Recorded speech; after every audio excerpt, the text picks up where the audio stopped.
Добро утро от община Калояново. Днес имаме една нова глава приключения, като колата е заредена, палатки, хамаци, легла, какво ли не.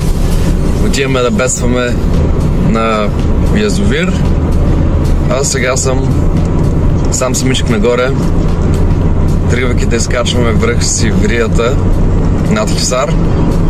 Все пак се води в община Калояново, най-високата точка на общината. Ще видим. Тръгваме нагоре сами, надяваме се, че ще открием и пътя, ще се справим и след това ще си отидем да си бедстваме, както се подобава, да хвалим някоя рибка.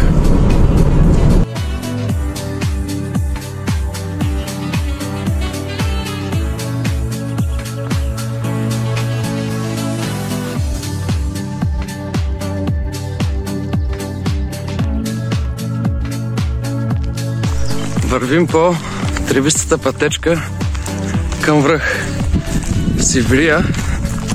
Другото име на върха е Кузът. И интересна история е, че на времето тук в този регион е имало тракийски светилища, жертвеници, дори някаква има останки от църква.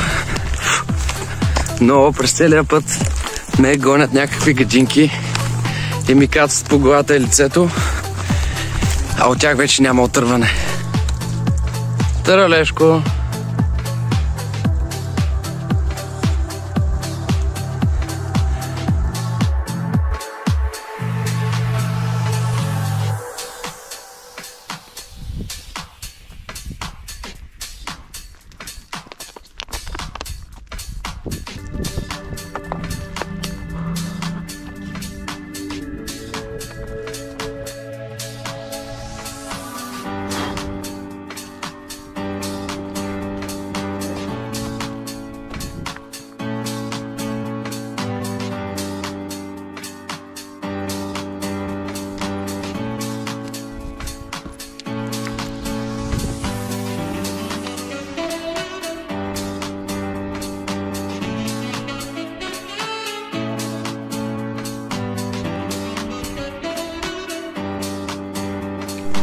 Ето ни на кръста, маркиращ връх Сиврия.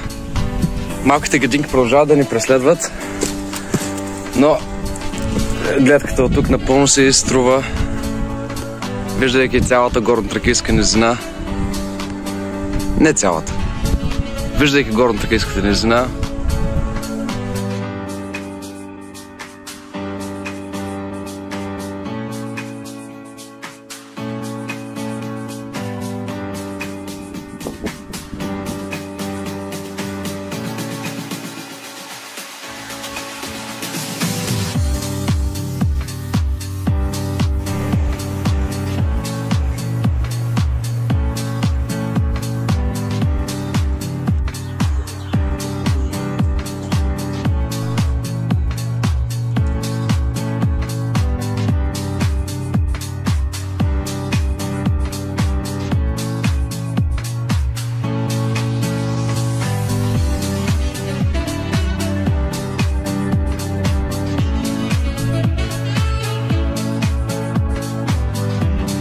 стигнахме и до крайната цел, язовир Борец.